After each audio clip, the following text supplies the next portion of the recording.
During the past few minutes, we took a look at how rocks are formed, the various types of rocks, and the rock cycle.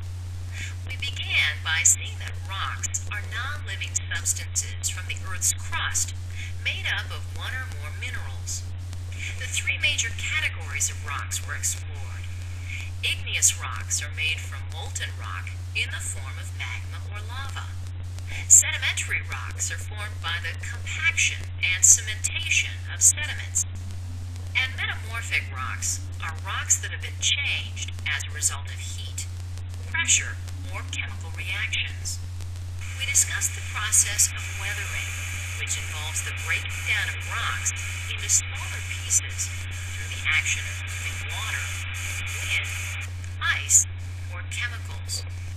The underlying concepts and processes of the rock cycle were highlighted. We saw how the different rocks on Earth can be changed into other types of rocks through processes of melting, weathering, deposition, and metamorphism.